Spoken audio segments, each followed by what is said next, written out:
All right, welcome to On My Block Packers podcast. I'm your host, Mike Wahle. Mon is actually in Nebraska today. I think he is doing his prep work for, he's going to be the esports coach, liaison, something pretty important. Let's face facts. Whatever AG is doing over in Nebraska, hopefully they put him on the football team. I think they just hired Matt Rule for another gazillion dollars, but for my money, if you wanted somebody to coach running backs, coach culture over in Nebraska, Amon Green is your man. This program is brought to you by betonline.ag. Your basketball is back, and BetOnline remains your number one source for all your sports betting needs this season. You'll always find the latest odds, team matchup info, player news, and game trends at BetOnline. And as your continued source for all sports wagering information, BetOnline features live betting, free contests, and giveaways all season long. Always the fastest and easiest way to bet on all your favorite sports and events, whether that's NFL, NBA, NHL, MMA, tennis, boxing, esports, or even golf. So head to betonline.ag to join and receive your 50% welcome bonus with your first deposit. Make sure to use your promo code BELIEVE, that's BLEAV, to receive your rewards. BetOnline, where the game starts. So let's take a quick look back at this Super Wildcard weekend. I know we have one more game as of recording. We have the 2.5-point spread between the Dallas Cowboys and the Tampa Bay Buccaneers tonight. But what a crazy weekend. Let's just start here. We're going to go over the AFC real quick because I'm going to go to the NFC guys in depth because I really want to kind of look at where are the Packers lacking. I mean, we want to talk about, we're going to talk a little bit, I think, about, obviously Aaron Rodgers and Jordan Love and all this stuff, but where are the Packers lack? What is the difference between right now, we look at the Giants and the San Francisco 49ers, who just won some big playoff games against the Seahawks and the Vikings. Boy, the Vikings looked Viking-ish, didn't they? Unbelievable. But let's talk about the AFC first before we get to that. Chargers-Jaguars, epic game. Doug Peterson, former Packer, now head coach of the Jacksonville Jaguars, and Trevor Lawrence starts with 4 picks. I think they're down like 17. I mean, 27-0, was it? Let's see. 27-0, they're down. Kid comes back. That kid is magic. He's got an absolute cannon for an arm. Doug Peterson just showed everybody how important coaching is. That's all I want to really say about that game. Doug beat Brandon Staley coaching. Doug out-coached Brandon Staley. Trevor Lawrence, Justin Herbert. I mean, you get blanked or give up. I think they scored, 3 points in the second half. The LA Chargers did. After going up 27-0, you score 3 points. And you're a defensive coach, and you give up 31 in 2.5 quarters, two quarters in 5 minutes. Doug Peterson is a phenomenal communicator. He's a quarterback mentor. He's a quarterback guru. He's a phenomenal head coach. He's a great play caller. That's all these teams that are looking for like the next guy. That's it. Those are the guys. You want those guys. Doug, find another Doug Peterson. Unbelievable job by Doug. Dolphins, Bills. Mike McDaniel, I think, is one of those guys. Now, Mike McDaniel doesn't have the coaching. He doesn't have the playing background. He's not a former, NFL quarterback like Doug. This guy talks different. He acts different. He thinks different. I love everything this guy did. I love everything about him. They almost pull one off on their third-string quarterback, Skylar Thompson. The one thing apparently he can't do, he loses the Bills 34-31. Arguably, they outplay the Bills for most of the game. The Bills start fast, obviously, but the Miami Dolphins, look, they got a couple things going for them. One, they believe in what they're doing. Two, they are tired of not being good. They're tired of, going through Joe Philbin, Dan Campbell, Adam Gase. Now they go to Brian Flores. Brian Flores is doing well. They get rid of him. They get Mike McDaniel. You just go, they're tired. They just want to be good. These guys are hungry, and they got some dogs on defense. They pick Phillips from last year, dog. Good 2 years from now, max contract. Watch. He'll have one of the top contracts in the National Football League, 2 years. Melvin Ingram, dog. One of the most underrated pass rushers in the last 10 years. San Diego, everywhere. They just picked up the kid from Denver. They have 2 good linebackers. Xavier Howard's been good for years. And people are going to pick on him after yesterday. They're running zero coverage. He gets beat by Stephon Diggs. Yeah, that's what happens when you put a really good wide receiver on anybody and let him, give the quarterback 5 seconds to throw. They win. Dolphins almost won that game. Mike McDaniel, 2 years from now, those guys are going to be fighting for championship. They get the right quarterback. If Tua is healthy, that's a whole question. Those guys flat scheme's good. Everything makes sense. They have speed at the right positions. If you learned anything this weekend, having speed at the right positions makes a difference. Having talent doesn't have to be the quarterback. Having talent at the right positions makes a difference. Then we look at Ravens-Bengals. Ravens should have won that game. I mean, Huntley goes over the top at the 1 inch line or whatever and gets the ball knocked out. You're just going, first of all, give it to J.K. Dobbins. J.K. Dobbins has every right to be upset. He has every right to be upset. It's 13 carries, 62 yards. It's supposed to be the guy right now. Mar Jackson's out. Give the guy the ball. 13 carries. He's been averaging, I think, over 5 or 6 yards a carry for the last, I don't know, four games since he came back from injury. Doesn't get the ball once on the 3 plays down at the goal line. He has every right to be upset. However, the Ravens just defensively, great team.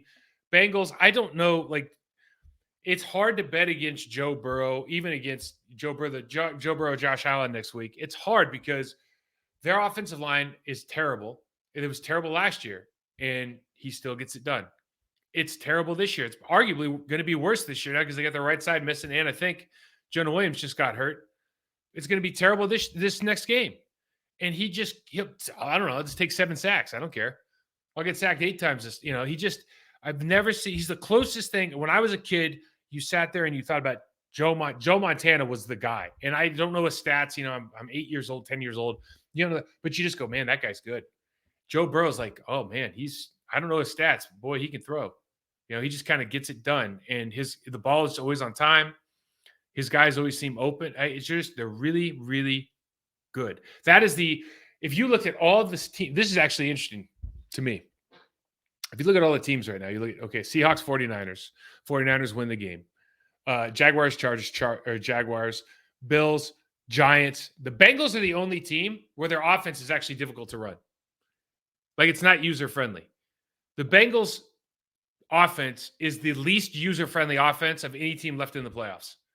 I guess you include the Chiefs and the Eagles as well, right? They're completely user-friendly. In other words, they're putting all their good players in positions to be successful. They're not overtaxing their offensive line. The Bengals probably do the former, but they don't not through motion. They just kind of put them in places. And then their offensive line gets beat all the time, beat like a drum. You look at the Green Bay Packers, actually, as you look at, you watch the 49ers tape, we'll watch it here in a minute. And you look at the 49ers and the way you use George Kittle, Kyle Juszczyk, and the way they obviously can interchange like Ayuk, Deebo Samuel, and Christian McCaffrey. And you see the speed, motion, and everything that goes on pre-snap to mess with the linebacker's eyes, secondary's eyes.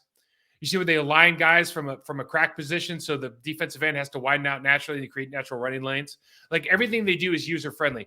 The San Francisco 49ers are the only team I've seen, and as long as I can remember, that have literally free running plays for the running backs, or for the offensive line, excuse me. Like, how many plays this year, if you're a Green Bay Packers fan, can you sit there and go, that was like a free play?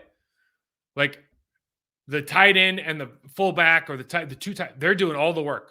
It's student body left, and they're running the ball to the right. Like, how many times do you really get that as an offensive line with the Green Bay Packers? You're supposed to be running this very similar offense.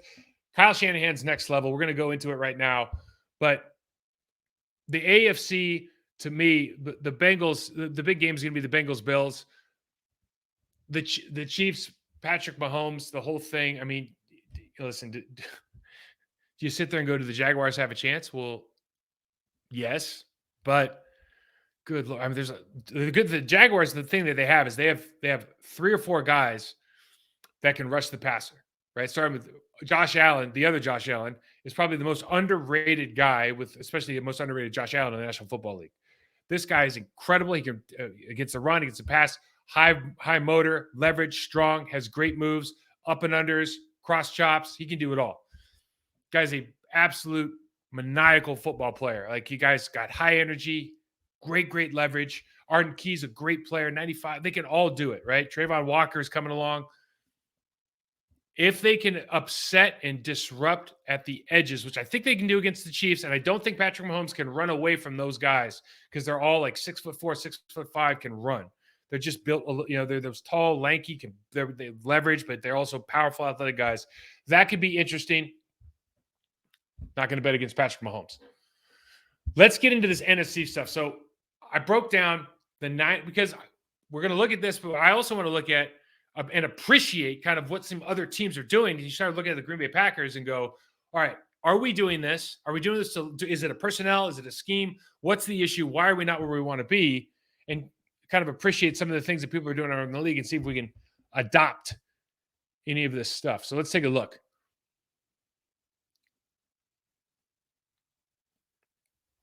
Start with the Niners defense here.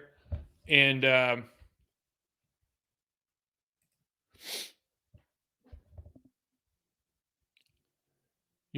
Greenlaw, they mentioned a couple times on the show. The guy's leading with 11 tackles. Amaninu did 2 sacks, 1 tackle for loss, 1 quarterback hit. Bosa's got 5 tackles and a tackle for loss, multiple pressures. They all multiple pressures, right? Eric Armstead, who's kind of unsung, right? 6'7", defensive tackle, impossible to block, long arms, lanky, right? Can do moves from like 3 feet away and still beat your hands. 2 tackles, sack, and tackle for loss. Obviously, you have the great guys at the linebacker position. Fred Warner, who gets all the credit, even though Greenlaw is amazing. So what I want to show you is they're playing just like a cover 4 here. And Fwanga, they just sit in the pocket for this inside slot receiver on the trips look. But we go empty, and there's nobody to throw, and Bosa's already got pressure on Charles Cross. Charles Cross took a short set, and we'll show you why.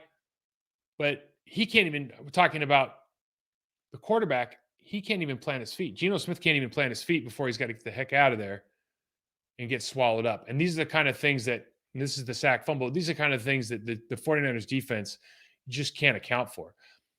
And you look at when the 49ers line up like this, they'll do a lot of just straight rush, but they also do a lot of, we're going to take that 3 technique that's really a 4 technique now over the left tackle, and we're going to bull rush the left tackle, and we're going to bring Bosa under.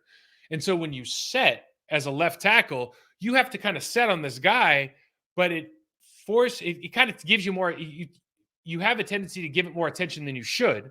And you can see with Charles, who's going to be a great player in this league, really excited about him. But he starts turning a little bit early. He's going super vertical, so he hasn't gotten any width whatsoever. And now he's almost giving ground.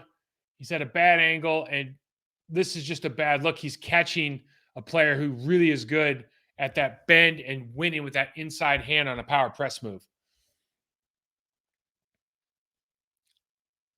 Obviously, 94 comes around and makes the play, but you see really why he had to step in the first place. Now, this is a 3rd down play, and this is the kind of stuff that if you're a Seattle Seahawks, you got to go back and look at and go, does this make sense? They're going to run kind of this drive route where they're going to they're going to try to free up 14 by pressing up on let me say it again. The inside receiver is going to kind of press and jam release and take a flat route. And then we're just going to get 14 up and under and try to run across on a shallow cross look. But the problem is it takes a minute. And unfortunately for Geno Smith, he doesn't have a minute. I mean, he plants his foot and those guys are already in his face. And so these are the kind of looks where, listen, the San Francisco 49ers know, like, you're not going to be able to hold up on our rush, so they can play up and press man. We talk about that with the Green Bay Packers all the time. It's a combination on the front end and the back end. You can play press man, you can play up close, and all you can do is run go routes, right?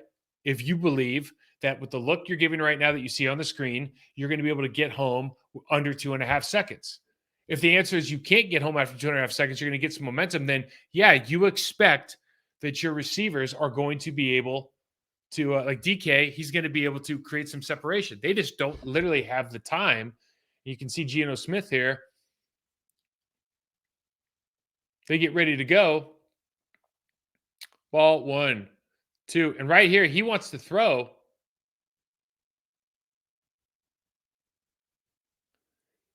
But DK's got to clear Greenlaw here, 57. He's got to clear him and win.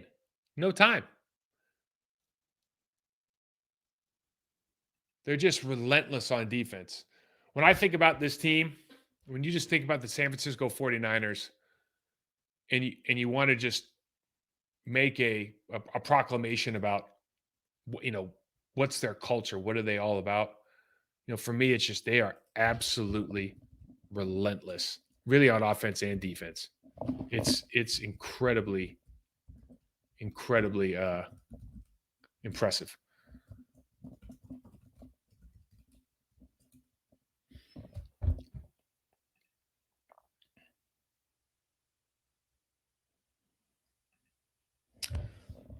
So Gino drops to his high point. So he's going to traditionally what you're going to try to do here is you're going to take your 3-step back foot hitch, and you want to make a play. Everybody's staring at him. No one's open. You can see at the top, we haven't cleared the safety. We haven't cleared on the shallow cross and the linebacker. We haven't cleared. And we don't have a route up top because they've bracketed him. And you can already see 75's coming around the corner on the left tackle. And we can see that 94 is beating the right tackle on the inside. So again, there is just literally no time to do business here.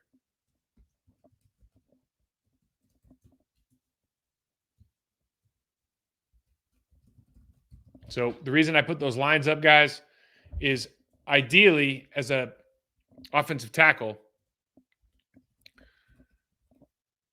you want to be able to, after 3 kicks, have your inside foot on that red line. If you're outside of that space, in other words, if you kick out in 2 kicks, 1 kick, if you kick outside of this line, they're going to be able to beat you inside, or you've given up a short corner. It's just a simple rule of thumb because you're entering into confrontation. You're not in control.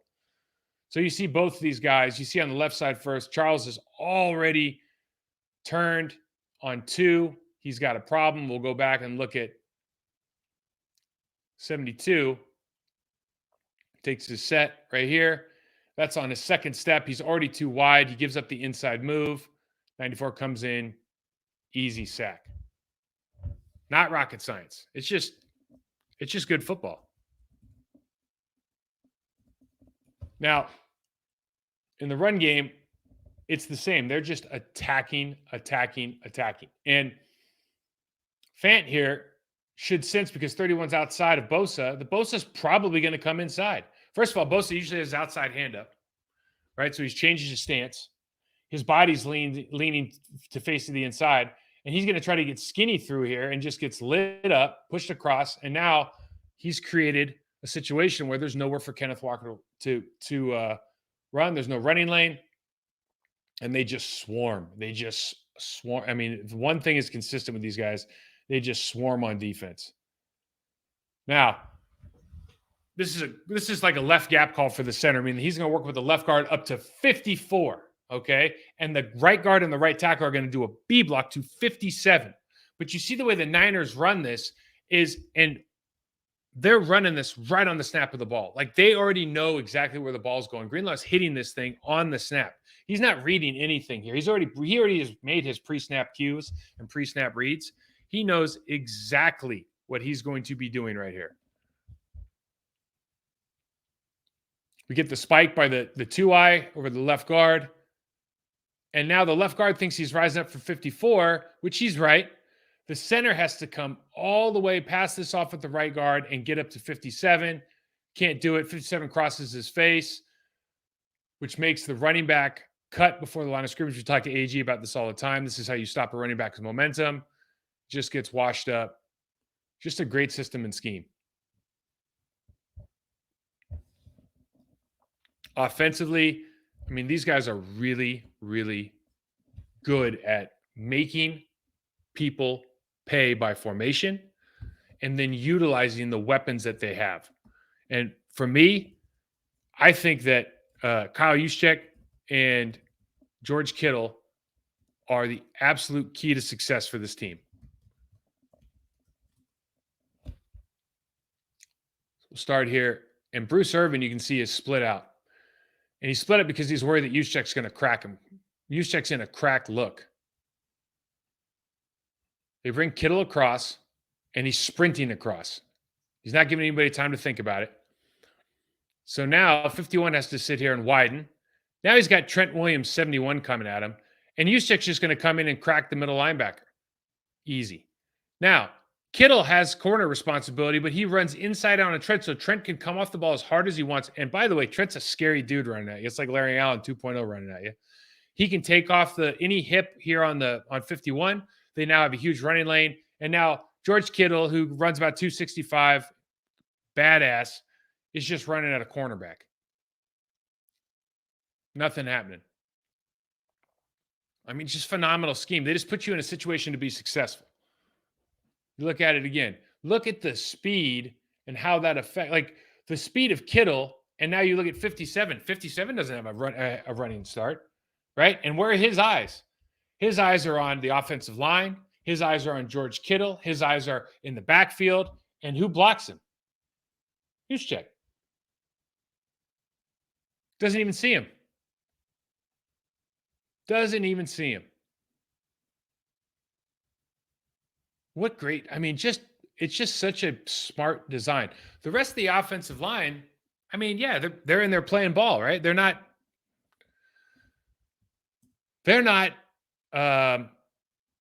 destroying anybody off the line of scrimmage. They're not doing anything differently than most of the other offensive lines in the league, except for Trent Williams. But because of the talent they have at these skill positions, just a different look at Ayuk trying to block. Look at this at the end. Just a little extra. Why not? So now they bring Ayuk in motion over here to the bottom of the screen.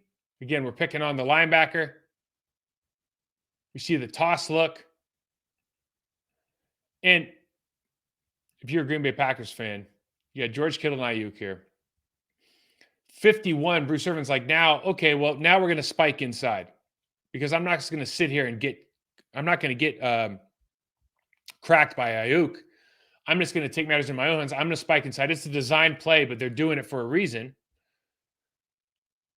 Ayuk just goes out and blocks force. Now, easy release for Kittle. Easy play for Trent Williams because he's a man separated. So when that guy spikes, he can react. Trent does a great job of taking one and actually taking two here. But Kittle comes up and attacks this linebacker, throws his hips into him, and creates a running lane right here for Debo. Another fantastic job. You think about it, you watch Juszczyk here as he comes in motion in the backfield. He doesn't even have to block somebody for 5 yards. I mean, he's got to find somebody to block. Phenomenal. Just a phenomenal job of the speed of play, speed of pre-snap motion, moving around, and just having guys that are Swiss Army knives at the absolute highest level. And so what happens? They bring Juszczyk back in motion. They bring him, and then they put him in far. They bring him across like they're going to run their toss play. Debo's in that crack position, so 53 is widened out. The entirety of the Seattle Seahawks line is going to be sprinting to stop Christian McCaffrey. They just pick it up. Purdy had a good game, throws it right to Debo. These guys block downfield for him. They do the rest. It's phenomenal. Phenomenal. Just fun to watch. I mean, if you're into football, man, this is just it's just simple things like this. So they take the backfield action. Go back here. And they motion him out, and that starts widening the outside backer out to the flat. It creates a wide open release lane for Ayuk. And they're basically saying that 57, as he's backpedaling, is not going to be able to keep up or is not going to follow the eyes of Purdy as Ayuk runs this deep dig route right here, wide open. They're actually having the corner having to come all the way across because they're so worried about the speed here. Everyone's committed and they're not driving on the crossing route. So the corner's trying to catch up all the way across. Impossible with the outside leverage that he had. Great play call. They go from a bunch look. They bring McCaffrey across. Purdy turns his back. And again, what are you getting when you turn your back? Everybody's engaged with the running back. Free release for Kittle here. One linebacker steps up.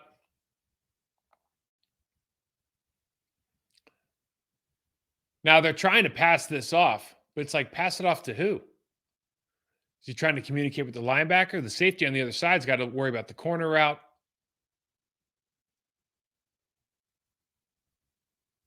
And they got, again, fast players catching the ball deep downfield action, whether it's under center, whether it's shotgun.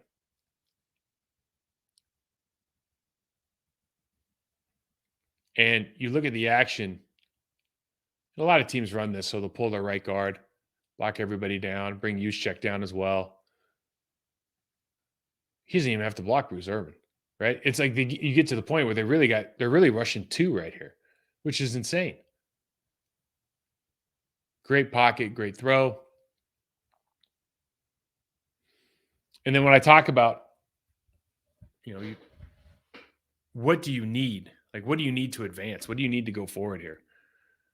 Well, George Kittle is like a unicorn in the league now. I mean, in my estimation. And I say that because how many guys can block like him? How many guys can run after the catch like him?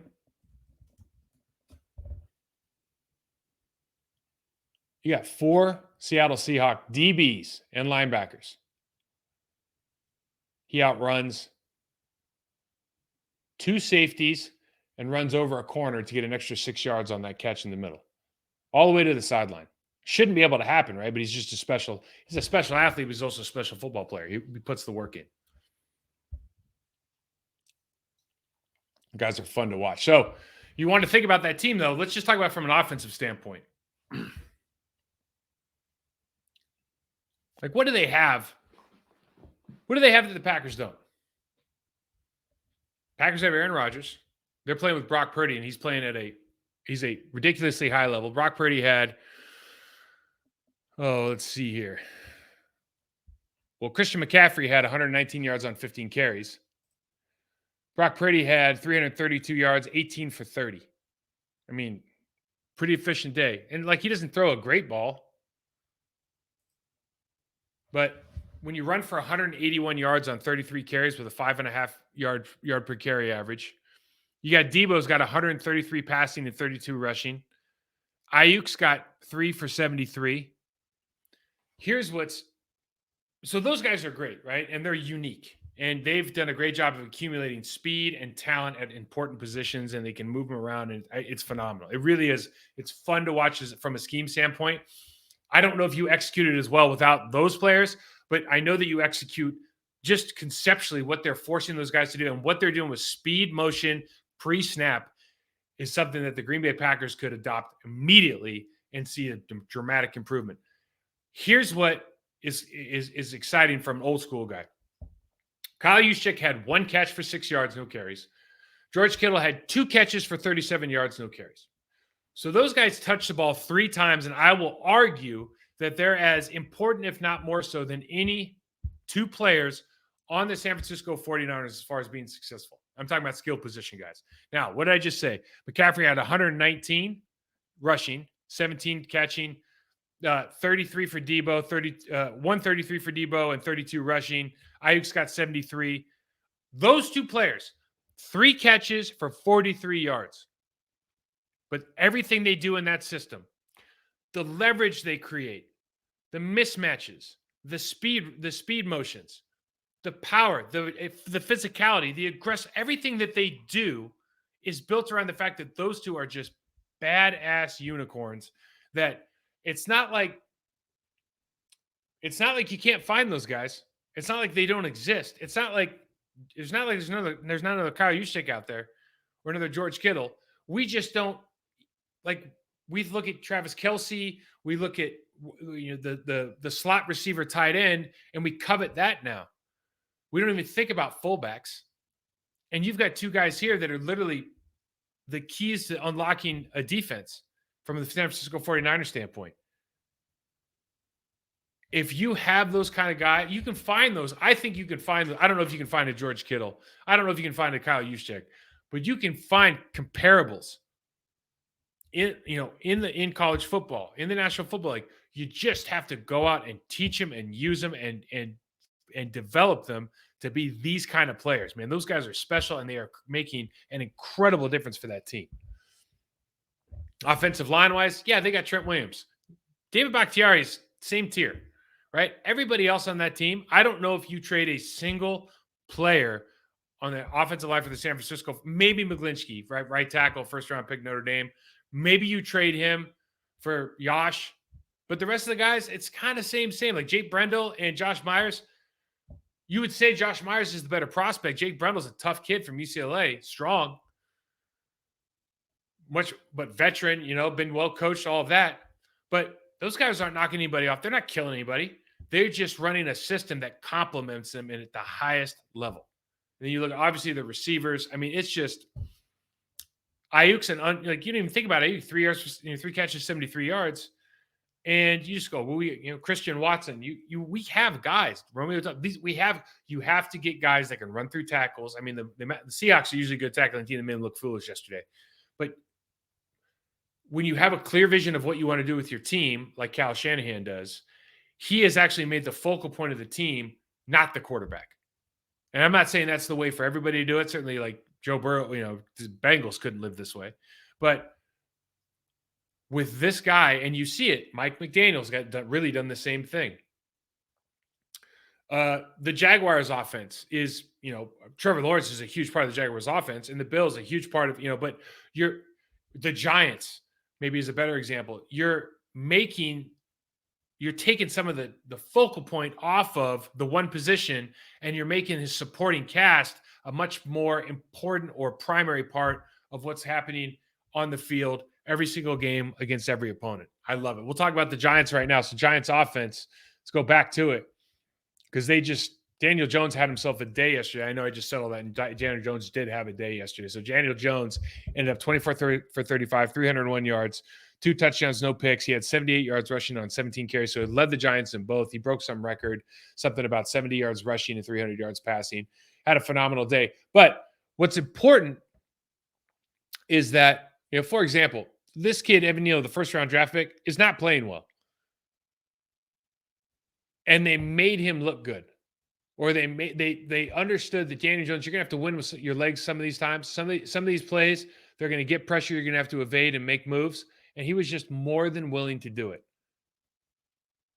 So, because we're a Packers podcast, the first thing I got to show is the Minnesota Vikings running into each other. Excuse me. So here we go. Everybody's on the floor. Easy pitch and catch. Those are always fun to watch. But you look at Evan Neal here. He'll get better. But he got bowled past the quarterback multiple times this game. Like, he's on the other hash mark now. And Daniel Jones just does a good job using his feet. And this is where I think he's really evolved. Using his feet, buying time to find the open receiver. Great job in the slot opening up here on Kendricks, excuse me. We'll show it here. We'll show the pass rush.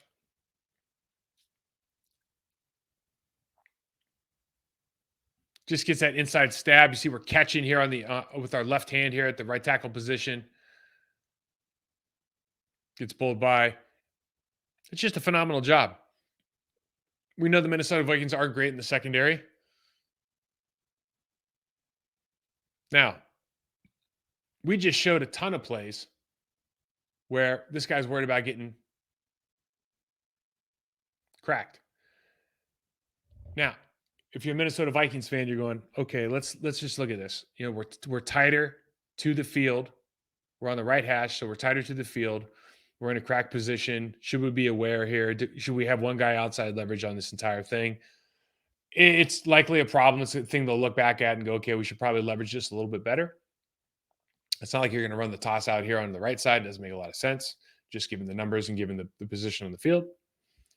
Great job here by the bumbling center coming around. So we do the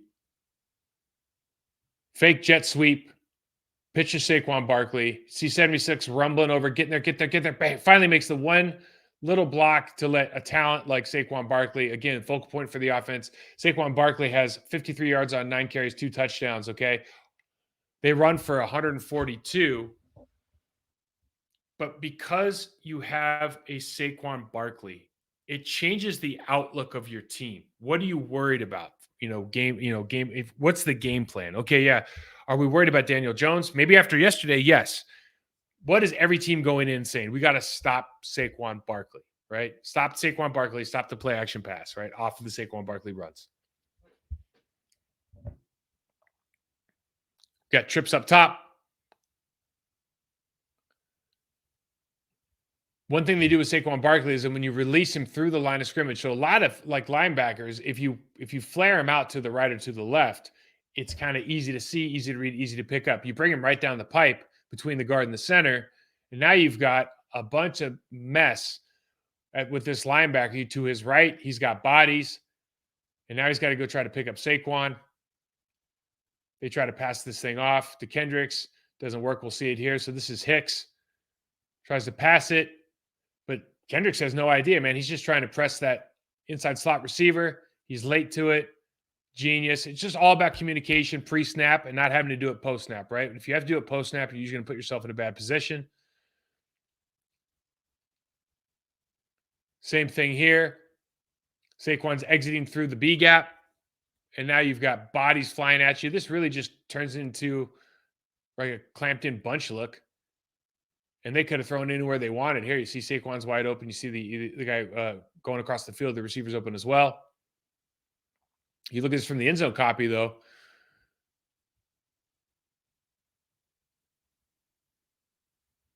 They're trying to communicate this pre-snap. Communication is poor. So now Harrison Smith's trying to relay information. And right here, this is just a bunch release. And that's really all this looks like, right? So you got 82 going vertical. Slayton cross. And now Barkley's just going to break out to the flat. You got two people chasing the tight end. Linebacker's trying to pass who off to somebody. And this is a who's on first moment. He could have thrown to Saquon. Saquon's probably still running, right? And this is all about pre-snap communication, on the same page. You're at home. Giants just do a great job putting them in a situation where they're going to have to make decisions. And I think a lot of football right now is understanding that the more you do, the faster you do things before the snap count, like the faster pre-snap motion like the Niners use, the more situations you use, like the closer you come to the ball and the more you use bunch, the easier it is to separate because you have more field to run away from the defenders, right? And so what you're doing a lot is putting people in situations where they have to communicate, make fast decisions, and then you're always like 9 times out of 10, maybe 19 times out of 20, the quarterback can be right because there's so much room to run. So in either one of these situations, even if they all figure this out, they're still going to be out leveraged on 2 shallow cross. Essentially what ends up being a shallow cross and a flat route. So big yardage here.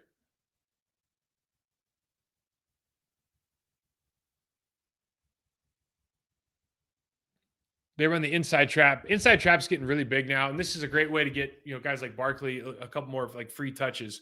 You see 97 here, and he's just put in a really difficult situation because you have so many things that can happen at the defensive tackle position. You could be this could be a double team, this could be a single drive block, this could be a backside B, this could be a cut block on the backside by Andrew Thomas. You see the motion. They bring it back. This probably demonstrates that we're going to try to cut off with this with 83, which means what? Which means Andrew Thomas, and we're going to get a double team look right here. So he's expecting that. They step 2, and now 97's like, doesn't even know where to look. The quick trap game's on. Kendricks gets blocked by the left guard. They seal it off of Thomas and the receiver. Now Harrison Smith's an all-pro, might be a Hall of Fame player. Saquon Barkley's like, this is like Barry Sanders 2.0 right here, though. Whoop! I mean, that's big time. He did it so good, he wanted to do it twice. Let's look at it again. I mean, I think when kids go to sleep at night, they wish they could do this. Good Lord. Special. Now, Giants defense. I think, for me, Giants defense had 2 objectives in this game. They know that Kirk Cousins does not take a lot of sacks. But they also know, like we talked about before, that he can get rattled. They know that he doesn't have a great sense of pocket awareness. And we know that if you take away his first option, which is usually Justin Jefferson, and you present him with some issues, he has a hard time getting right. And he can do some Kirk Cousins things, which, ultimately he ends up on, I think on the 4th and 8, he throws the 3-yard pass, right? Now, he didn't have a bad game. Hawkinson actually had a really good game, which is like the same blueprint for the Packers, which was take away Jefferson. They largely did. Jefferson had 7 catches for 47 yards. Hawkinson had 10 for 129. Thielen had 3 for 50. So they got their yards, but they probably didn't get them in the manner that they wanted. But the Giants' defense, I don't think they recorded any sacks. They had 5 tackles for loss. They had 11 quarterback hits. And Dexter Lawrence, what we talked about earlier in our preview, Dexter Lawrence versus the interior of this line. Garrett Bradbury was back. Dexter Lawrence versus the interior of this line was going to be a problem. He was a problem all day yesterday. And when we talk about knockdowns, but we don't talk about our hits, quarterback hits, but there's also a ton of pressures that go along with that. These guys just played next level. But it was very simple. Reset the line of scrimmage, double JJ, simple game plan. Can you execute? So, listen, if you're an NFC North fan and you see this, so they run the reverse and you're throwing it back to Kirk Cousins, I mean, you just go, it's going to be a good day. You know, this is like when you put peanut butter under the jowls of your dog. You know, so what is that? They call me Tater guy, Ron White. He puts peanut butter on the jowls of his dog, and the dog looks at him and says, "Going to be a good day, Tater." Like, it's going to be a good day when you see this. Because that's just all bad. Love it. Love it, love it, love it. So we see the first one, Dexter Lawrence. I don't even have the, one of the big quarterback hits that you show, but just from the run game perspective, listen, the left guard, they must not trust that left guard very much in the way that they run stuff. And it happens multiple times this game. But the center has to try to overreach Dexter Lawrence here and just doesn't have that inside window. He's got a heavy, heavy shade. But, for me, if you've got a guy like that, you've got to be able to sit and feel this guy a little bit more at the left guard position, just so the center doesn't feel like he has to overreach with his second step. Because if he does, he gets that crossover, and all of a sudden Dexter Lawrence is going to do that. I don't know what he weighs, but it's a lot. And he's going to press you into that hole. You're coming off an injury, tough sledding, bad luck. This is just one of those things. It's just hard to, from a scheme standpoint, it's hard to justify doing that with the player that Dexter Lawrence is. You see this one, same kind of thought process. I'm going to point at we're going to see the drop here, and they're going to drop and they're going to double. Jefferson. So they thought they had at the snap, go back here. So it looks like he has inside leverage. This is how you confuse Kurt, right? Now you take the would-be blitzer, you give him inside leverage. You create an outside leverage position on Jefferson. All of a sudden, he can't throw where he wants to throw. Problems. What's the second part of this? So that's, everything's married, right? So the back end's married to the front end. We talked about it before with the Niners. But the way that 36 masks this and then takes inside leverage away, takes away that first throw, because now the slot defender can take outside leverage on that out route from Jefferson. The other thing that happens here, this guy, this is their dude. I mean, this guy is just disruptive. And the left guard, for me, I mean, you're going to give him a hand? Like, why don't you might as well just pat him on the ass on the way by. You got to slam into this guy and stop momentum. Now, he's the one who got rolled over, I think, later on in the game, because he's kind of playing soft and putting his hands on Dexter Lawrence. Dexter's like, I'm not doing this. Stabs him, throws him on the ground, and jumps on Kirk Cousins. Now, the left guard ends up getting a great help block with Christian Darrisaw right here and knocks this guy out. But it's like, dude, you left your interior center. You left him out to dry because you didn't stop momentum. Creating problems, right? It's just simple stuff. But with a Dexter Lawrence, that guy is phenomenal right now. I don't know if you can stop him one-on-one. When he gets that stab and lean into it, it's a real problem. Guy's phenomenal. Now, what's the other part? We talked about double and JJ. We just showed one of them. This is Green Bay Packers Formula 101. This is Joe Barry. They go the 2x2. So he's the inside receiver.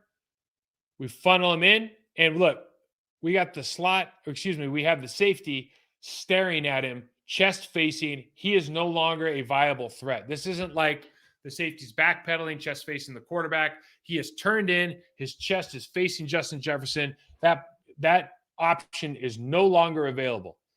So what we've got to do, somebody else has to get open. Thielen doesn't make it. Problem. Okay, so now we went 2x2. Now we're going to go empty. We're going to motion down so that he's the middle slot receiver. We got a safety back deep. And they don't care. Usually what happens, you trap the middle, you trap the inside slot receiver on, looks like this. Nope. We are double teaming Justin Jefferson. He is not going to get open. This is a great play design, actually, by Kevin O'Connell. They're bringing KJ Osborne all the way across. So they're going to go up top. They're going to go deep. And then they're going to bring Justin. This is basically two kind of deep crossers. You got the flat route here on the 50. You got the go route. You got KJ Osborne taking, like, if it's like a left flood route, but really what they're trying to do is get Justin Jefferson all by himself over here. They bring you look on the bottom of the screen on the 48-yard line. You see that the defender's looking at the wheel route by the running back. They're trying to get him open, but they're double teaming. So they got to throw it to KJ. And other guys just have to make plays. And sometimes they do make plays. But if your top player doesn't make the plays that are expected as a team, if you're that dependent, if your guy has 1,800 yards receiving and he ends up getting 47, and I think the last 3 games he got under 50 every single game, it just feels different. Now, I don't know what Dalvin Cook had in this game. Let's take a quick peek. So Dalvin has 15 carries for 60 yards. So it's a 31-24 ball game. Minnesota scores in every quarter, and Dalvin Cook only has 15 carries.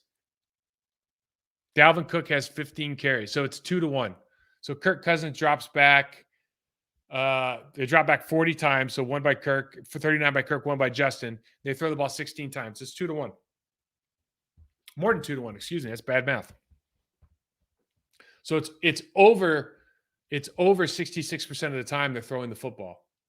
Not a good way to, it's just a tough way to win in the playoffs, right? I mean, this is the way that you live by the sword, die by the sword. You got an all-pro caliber running back. You got an offensive line that's going to be hurting against a guy like Dexter Lawrence in the middle of the pocket. Guys outside that you can run against have been proven they can get run against. It's not like the New York Giants aren't the best team in the league against running the football, but they did a phenomenal job resetting the line of scrimmage with the interior 2 defensive tackles. They did a phenomenal job of taking away Justin Jefferson as a first option. And I'll go back to it. When you look at the Green Bay Packers, what can you take away from this? From the offensive side of the ball, Daniel Jones is a young threat. He's got a good arm. He's got great feet. He's a developing quarterback. He probably made himself a lot of money yesterday and probably made himself another, $50 million over 4 years. He's probably a $40 million, $45 million a year guy. If they can sign a big contract, 4 or 5 year deal, probably $100 million guaranteed. Like he earned it yesterday. He certainly did.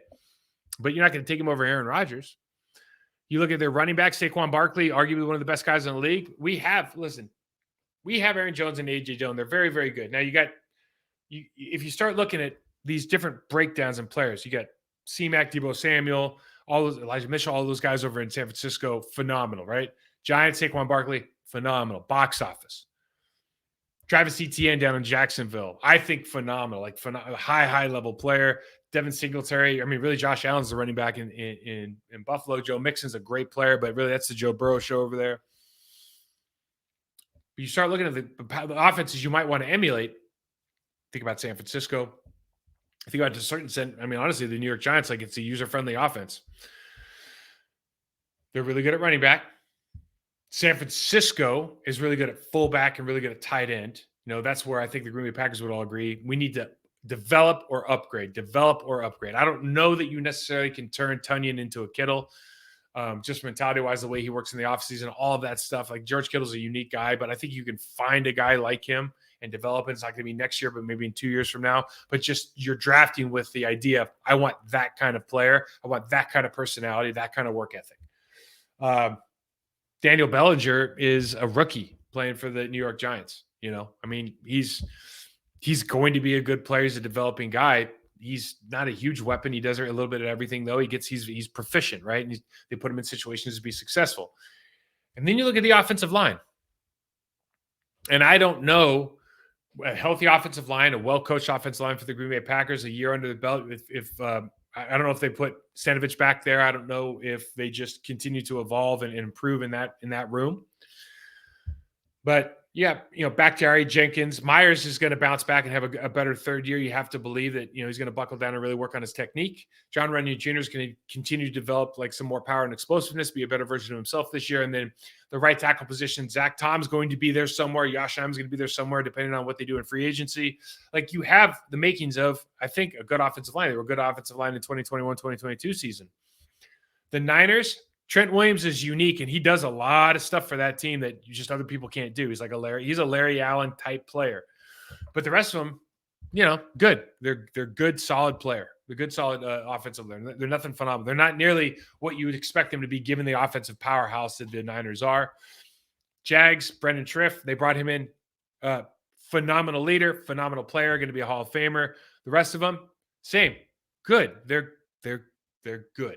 That's the Bills, left side of the line, Saffold, Dawkins, Morris, good players, high-level players, winners, proficient. Like they win their 1v1 matchups. That's a good – I would argue that they're better than the Packers offensive line right now. Bengals, always bad, right? Always bad. And this is kind of what gets frustrating, I think, when people start talking about the Aaron Rodgers story. Because you see a Joe Burrow and you go, dude, Joe Burrow is going to get – the Bills might sack him 8 times next week. They got 2 guys that have never. So the right guard was playing for the Texans at the beginning of the year. The right tackle, La'el Collins, is injured. Cap is injured. So the right guard, right tackle are new. Jonah Williams hurt his knee in this game, so they're going to have a new left tackle, supposedly. So they're going into this with 2 out of their 5 starters, and they're already bad. And they already gave up 41 sacks before last night. Joe Burrow just keeps winning. Right? It's different. Their offense is not user-friendly. He's just really, really, really good. And then you look at the Giants' offensive line. Giants' offensive line is proficient, right? Andrew Thomas just got a second-team All-Pro. Is he the second best left tackle in the league? No. He's good. He's a good player. He's not, I don't know if he's that good. Evan Neal was not a strength this year at right tackle. You assume he's going to get better, but you kind of look at his body type and wonder how. There's going to take a lot of coaching, and you're going to have to convince him from a mindset standpoint that he's got to get much, much lighter on his feet, whatever that looks like physically. Interior of that offensive line is good, but not – again, good. They're good. There's nobody here that's just blowing the doors off you, right? So when you look at this, for me, offensively, it's about finding some of those – guys that are real unique difference makers on offense and then utilizing to their maximum capability. So that's like finding a guy who can run routes like a healthy Tunyon and block like Mercedes Lewis. That's a rarity, but the pendulum's swinging back. You find a guy like Juszczyk that can play a real fullback. You don't need to have a tight end. Get a real fullback who can do it all, right? Who's a little bit faster, who's a little bit more aggressive in the blocking game. Right, who can block guys without having to cut him who can keep guys stand up and actually create a hole and not a pile. Those little things, they make a huge difference in these games. When you watch the Niners, I keep going back to them because it's supposedly from the same tree. When you watch them and you just watch the simplicity of what they're really doing, they're winning with leverage and they're winning with aggressiveness and they're winning with really, really good fundamental technique at those important positions. So this stuff's fun to watch. Defensively, listen, Dexter Lawrence, guys like that are making a huge impact. Eric Armstead, Bosa, you go through. The linebackers on the Niners, obviously, but you also look at, I guess for me, the Jacksonville Jaguars. What they do, every team has a group that they're just kind of special at. And if you were the Green Bay Packers and you look at that, you go, where are we special? Like Kenny Clark's a really, really good player. Would you call our defensive tackles a special group? I don't know. Could you add somebody there? If Wyatt becomes a guy, is that maybe?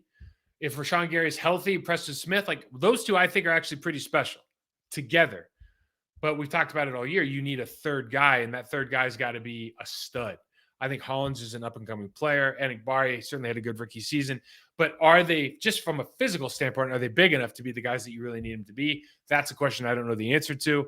Linebacker position, you have a guy who was an all-pro last year, fell off a little bit this year. Probably, listen, the contract thing is always an issue as far as like once you get paid, are you going to be the same guy? We'll have to see next year what he looks like.